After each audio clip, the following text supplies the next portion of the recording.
Welcome everyone. This is the last lecture on the topic appointment powers, duties and rights of an auditor. And the subtopic for today's session is liabilities of an auditor. देखिए liabilities of an auditor में हम discuss करेंगे ये सब कुछ liabilities of an auditor in case of partnership, sole proprietorship concern, in case of partnership firm, in case of company. Company के case में again जो auditor की liability है that is divided into two parts, civil liability and criminal liability. And then civil liability is divided into four parts. इस chart को हम दोबारा से इस सेशन के एंड पर देखेंगे जाकर, लेकिन अभी के लिए हम स्टार्ट करते हैं। सबसे पहले की लाइबिलिटीज का मतलब क्या होता है। देखिए लाइबिलिटी का मतलब है आपकी देयता। लाइबिलिटीज जो है वो आपके कर्तव्यों के साथ रिलेटेड है। आपका कुछ कर्तव्य था, आपने कोई ड्यूटी पूरी करनी थी, लेकिन वो ड्यूटी या तो आपने पूरी नहीं करी या फिर आपने पूरी करी लेकिन उसको ठीक से पूरा नहीं किया, गलत तरीके से पूरा किया, तो ऐसे में आपकी देयता बनती है, आपकी लाइबिलिटी बनती है। सिमिलरली जो ऑडिटर है, यदि वो अपनी ड्यूटीज को पूरी ईमानदारी और चौकन्ना रहकर पूरा नहीं करता, तो ऐसे में वो अपने क्लाइंट के लिए लायबल होता है।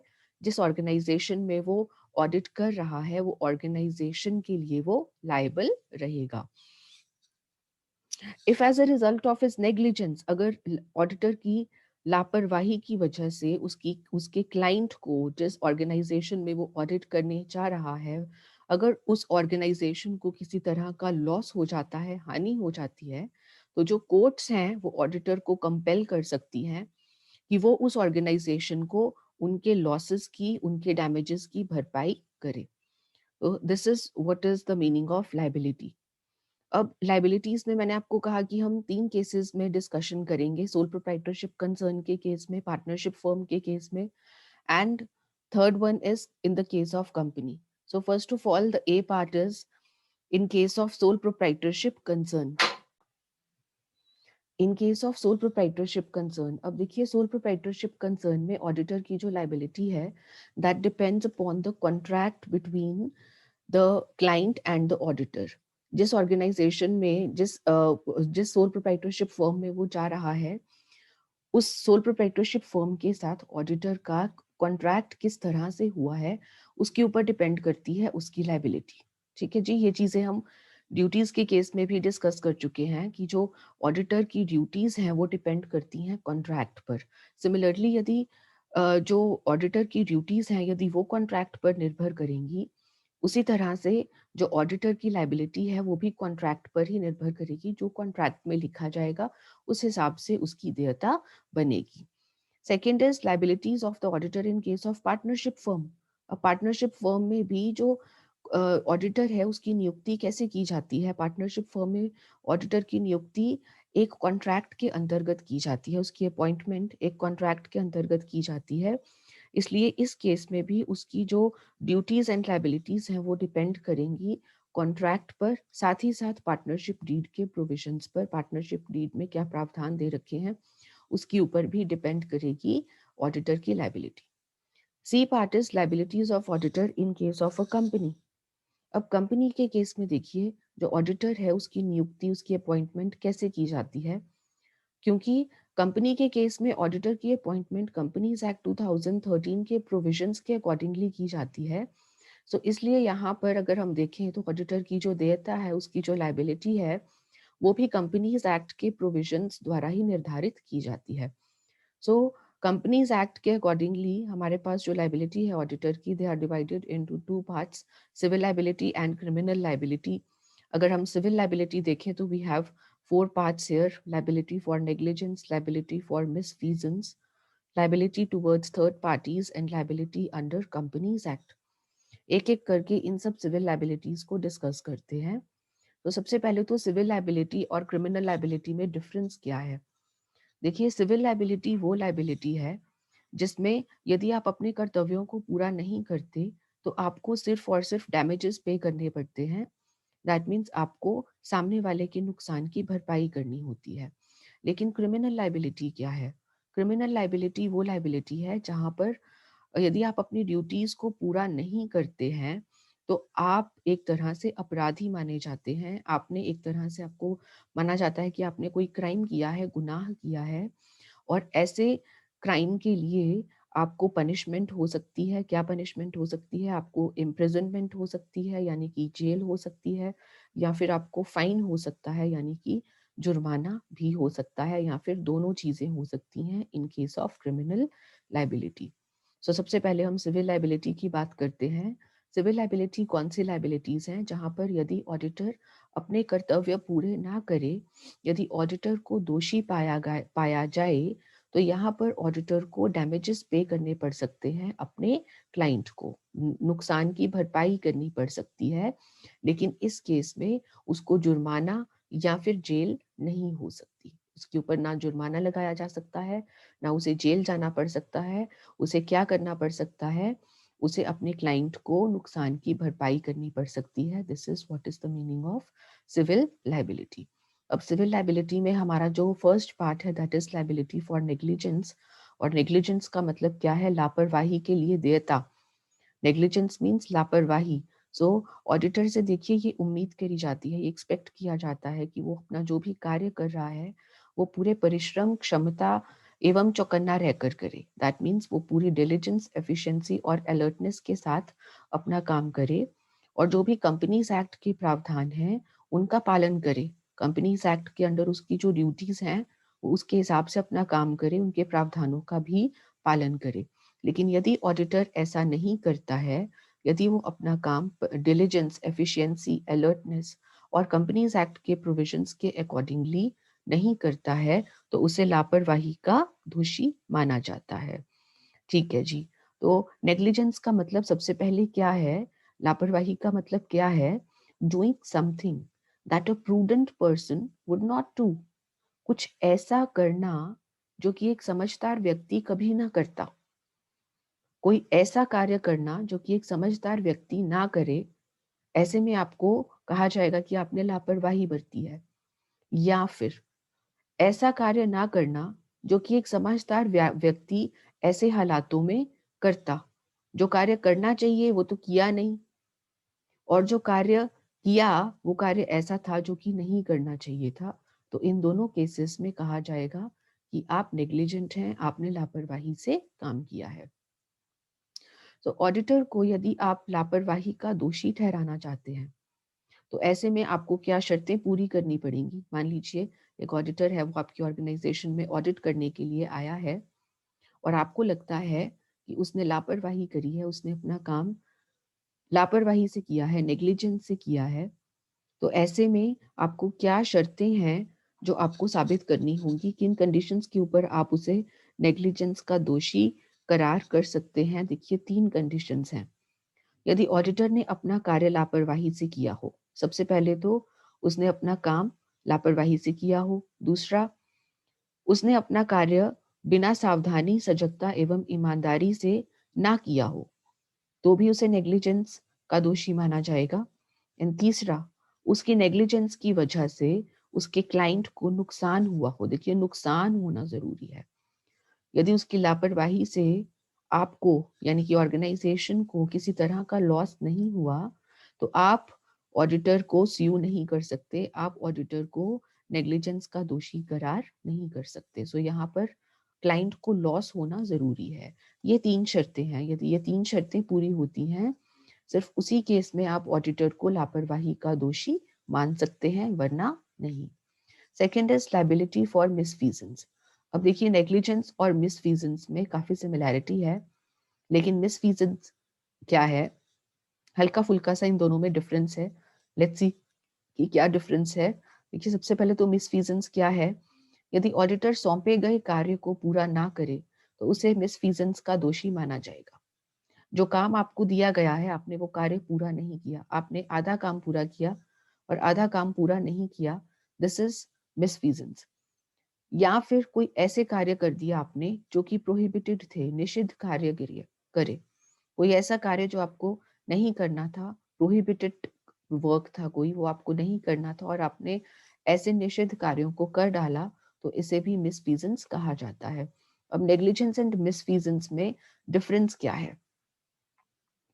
देखिए पूरी तरह, फुली या फिर आंशिक रूप से या पार्शियली कार्य ना करना। ठीक है जी। देखिए मिसफिजेंस में क्या हो रहा है कि आप पूरी तरह से ही कार्य नहीं कर रहे, आप या तो कार्य नहीं कर रहे हैं, बिल्कुल नहीं कर रहे, या फिर आप कुछ कार्य नहीं कर रहे, आप अपना कार्य पूरा नहीं कर रहे हैं, दिस इज मिसफिजेंस। या फिर आप कार्य पूरी तरह से या फिर आंशिक रूप से वो कार्य कर रहे हैं जो कि प्रोहिबिटेड है, जो कि निषिद्ध है, तो उसे कहा जाता है misfeasance. This is what? This is misfeasance. And this is negligence. Negligence क्या है? नेग्लिजेंस में आप काम पूरा कर तो रहे हैं, आपने काम तो पूरा किया है, लेकिन उस कार्य को आपने ठीक से पूरा नहीं किया, उस कार्य को आपने परिश्रम एवं ईमानदारी से पूरा नहीं किया। This is negligence. दोनों में ये डिफरेंस है। देखिए मिसफीजेंस में क्या है, आप या तो काम बिल्कुल ही नहीं कर रहे, आप 0% काम कर रहे हैं, या फिर 100% में से आप सिर्फ 40% काम कर रहे हैं। This is misfeasance. और नेग्लिजेंस क्या है, यहाँ पर आप 100% काम पूरा कर रहे हैं, पूरा काम कर रहे हैं, लेकिन वो काम आपने ठीक तरीके से नहीं किया है। This is negligence. I hope आपको नेग्लिजेंस और मिसफीजेंस में मतलब समझ में आ गया होगा।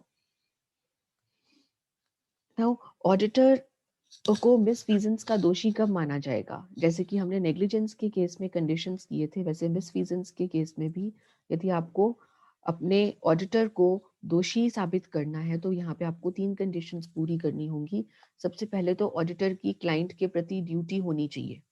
सबसे पहले तो आप उसकी ड्यूटी देखेंगे कि ऑडिटर की ड्यूटी क्या थी, और दूसरा ऑडिटर ने वह ड्यूटी पूरी नहीं करी, वो काम किया ही नहीं है, 100% काम किया ही नहीं है, या फिर जिस वजह से, और तीसरी कंडीशन क्या है, जिस वजह से क्लाइंट को हानि हुई, क्योंकि ऑडिटर को जो ड्यूटीज दी गई थी वो ड्यूटीज उसने नहीं करी, इस वजह से जो क्लाइंट है, जो क्लाइंट ऑर्गेनाइजेशन है, उसे लॉस हो गया, उसे हानि हो गई। लॉस होना जरूरी है। यदि ये 3 कंडीशंस पूरी होती हैं, उसी केस में आप ऑडिटर को मिसफीजेंस का दोषी मान सकते हैं और उसके ऊपर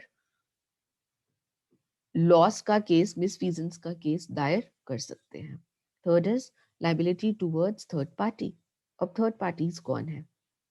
देखिए थर्ड पार्टीज में जो कंपनीज के क्रेडिटर्स हैं, लेनदार, कंपनी के डिबेंचर होल्डर्स जिनके पास कंपनी के डिबेंचर्स हैं, buyers, sellers, debtors, banks, organisation को छोड़कर जो ऑर्गेनाइजेशन की balance sheet, profit and loss account, that means financial statements के ऊपर जो लोग डिपेंडेंट होते हैं, उन्हें आप कहते हैं थर्ड पार्टीज।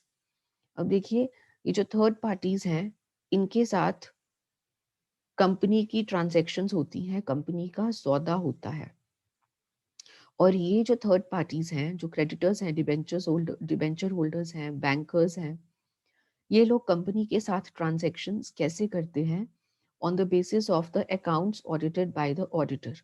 जो ऑडिटर अकाउंट्स को ऑडिट करता है, प्रमाणित करता है, उन अकाउंट्स के आधार पर, उन अकाउंट्स के ऊपर विश्वास करके ये जो थर्ड पार्टीज हैं, ये कंपनी के साथ ट्रांजैक्शंस करती हैं। इसलिए यदि ऑडिटर अपना कार्य ठीक से पूरा नहीं करता, ठीक है जी, यदि ऑडिटर अपना कार्य ठीक से पूरा नहीं करता, तो उसे थर्ड पार्टीज के लिए भी उसकी देयता बन जाती है। देखिए यहाँ पर नेग्लिजेंस या मिसफीजेंस की वजह से कोई थर्ड पार्टी उसको स्यू नहीं कर सकती। क्या इंपॉर्टेंट पॉइंट है, यदि नेग्लिजेंस एंड मिसफीजेंस की वजह से उसका काम ढंग से नहीं हो पाया, नेग्लिजेंस एंड मिसफीजेंस के केस में सिर्फ और सिर्फ ऑर्गेनाइजेशन ही ऑडिटर को स्यू कर सकती है, लेकिन थर्ड पार्टीज ऑडिटर के ऊपर मुकदमा नहीं कर सकती। थर्ड पार्टीज ऑडिटर के ऊपर मुकदमा कब कर सकती हैं? In case of fraud. Fraud का दोषी पाया जाए, यदि ऑडिटर को फ्रॉड का दोषी पाया जाए, सिर्फ उसी केस में थर्ड पार्टीज ऑडिटर को स्यू कर सकती हैं। नेग्लिजेंस या फिर मिसफीजेंस के केस में जो थर्ड पार्टीज हैं वो ऑडिटर को स्यू नहीं कर सकती। यहाँ पर ऑडिटर को स्यू कौन कर सकता है?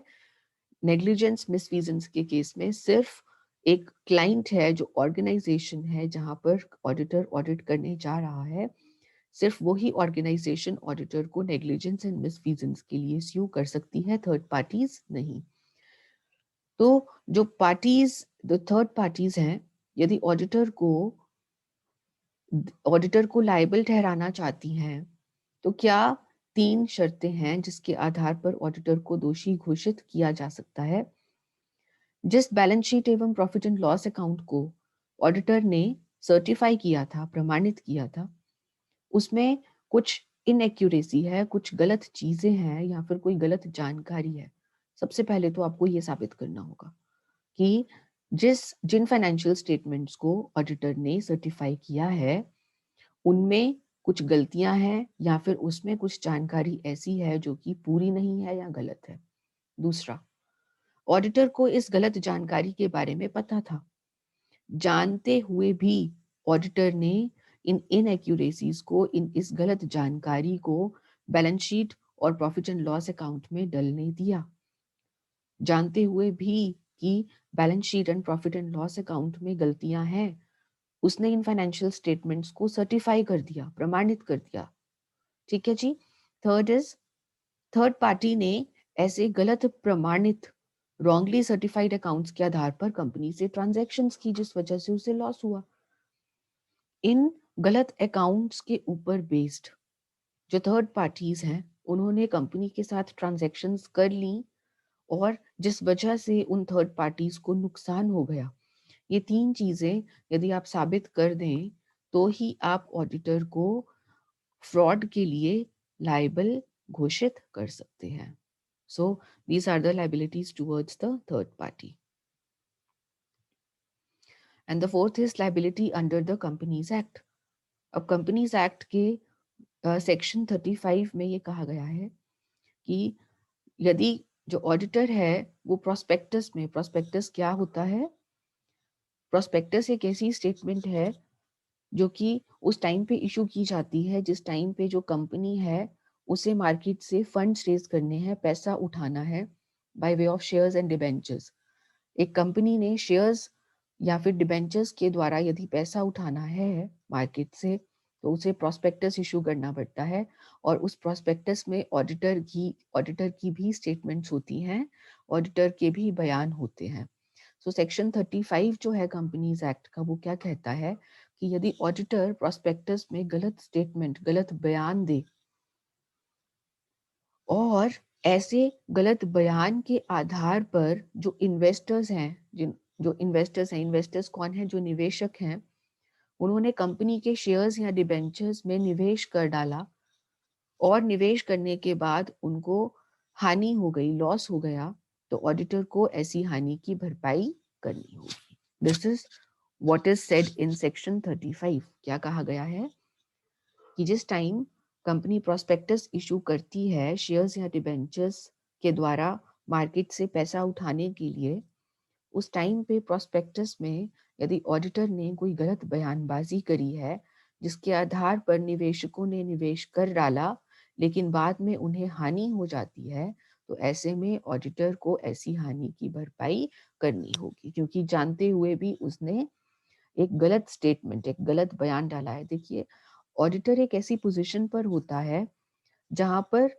उसे बहुत ही विश्वसनीय नजरों से देखा जाता है, उसके ऊपर विश्वास किया जाता है, उसको बहुत ही रिलायबल पर्सन माना जाता है कि ये व्यक्ति जो है ये कंपनी की जो फाइनेंशियल स्टेटमेंट्स हैं उनको सही प्रमाणित करेगा। लेकिन अगर ऑडिटर जिसके ऊपर इतना विश्वास किया जाता है वही अगर गलत काम करने लगे तो उसकी लाइबिलिटी तो बननी ही चाहिए। So these are some civil liabilities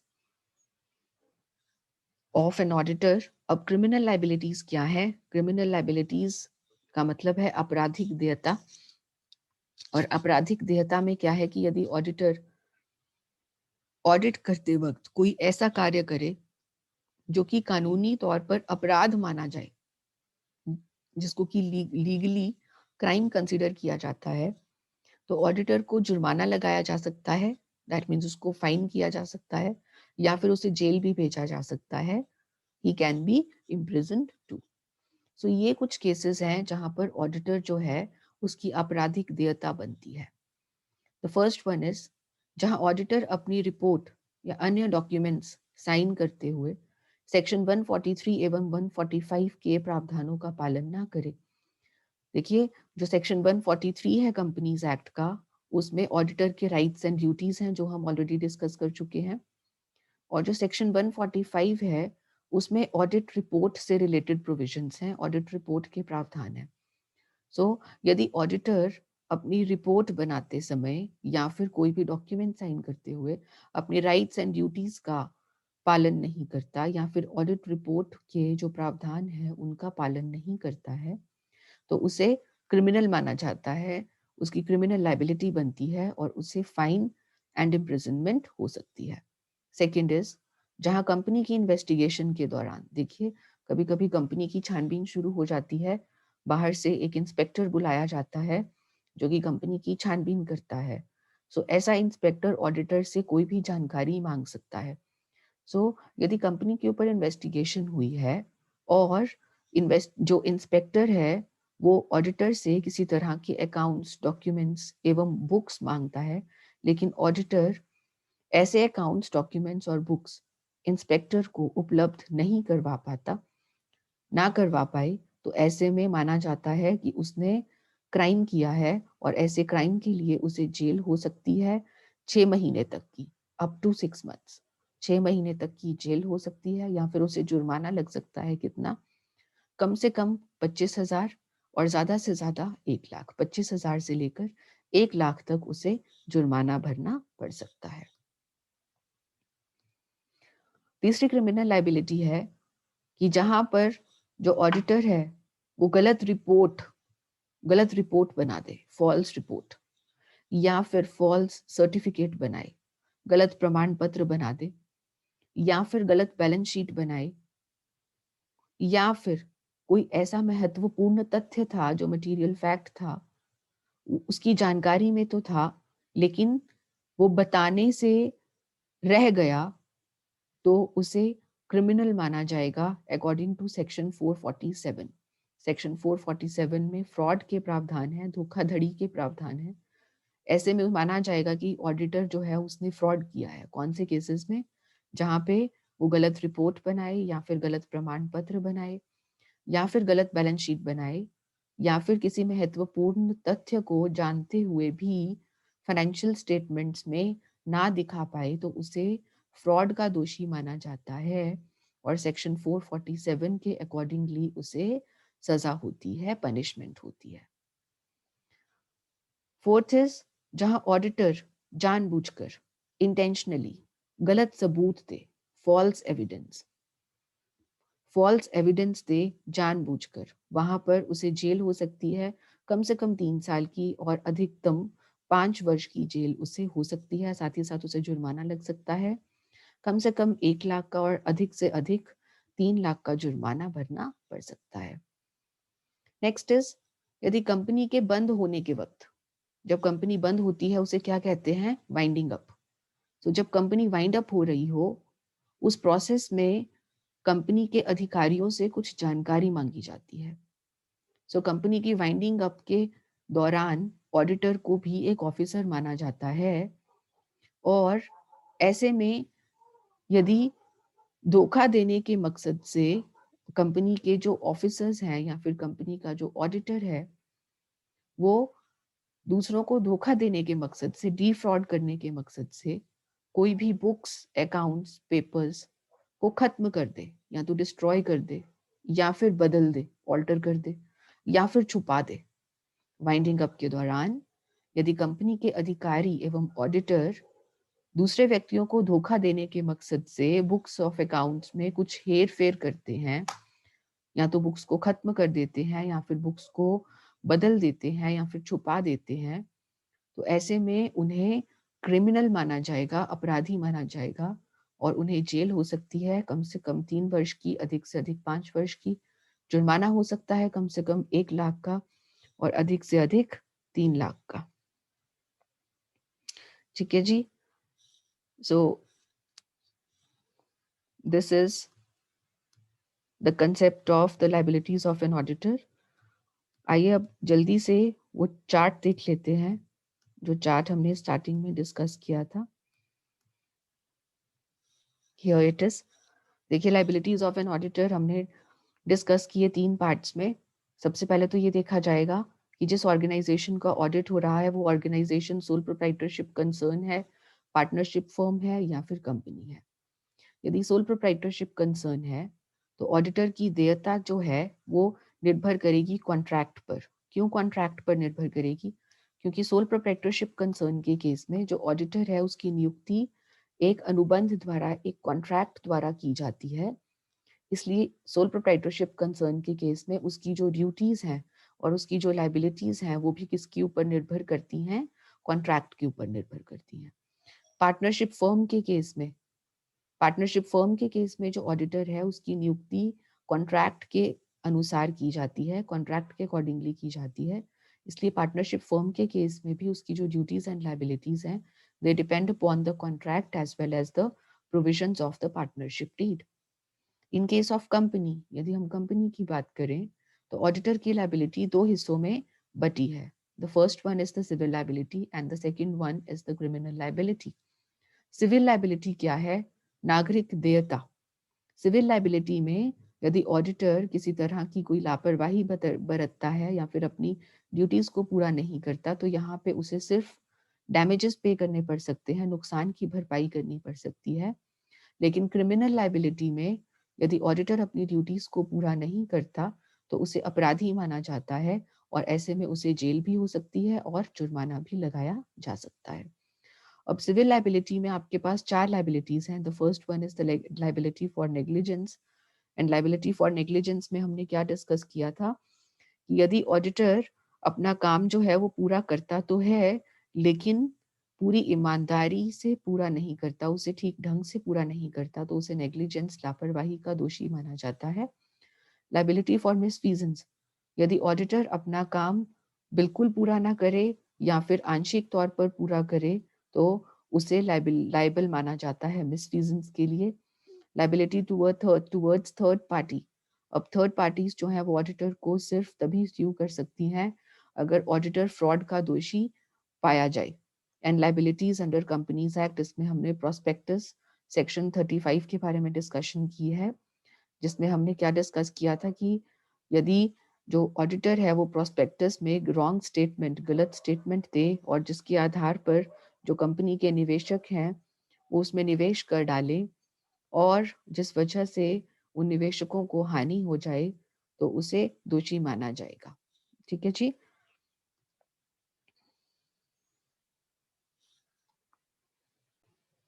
and then criminal liability में हमने टोटल 5 पॉइंट्स डिस्कस किए हैं. द फर्स्ट वन इज कि यदि ऑडिटर जो है वो ऑडिट रिपोर्ट बनाते समय या कोई भी डॉक्यूमेंट साइन करते हुए सेक्शन 143 यानी कि ड्यू राइट्स एंड ड्यूटीज वाला जो सेक्शन है या फिर सेक्शन 145 ऑडिट रिपोर्ट के प्रावधानों का जो सेक्शन है यदि उनका पालन नहीं करता है तो उसे क्रिमिनल माना जाता है और उसे इनके अकॉर्डिंगली, इन सेक्शंस के अकॉर्डिंगली सजा मिलती है.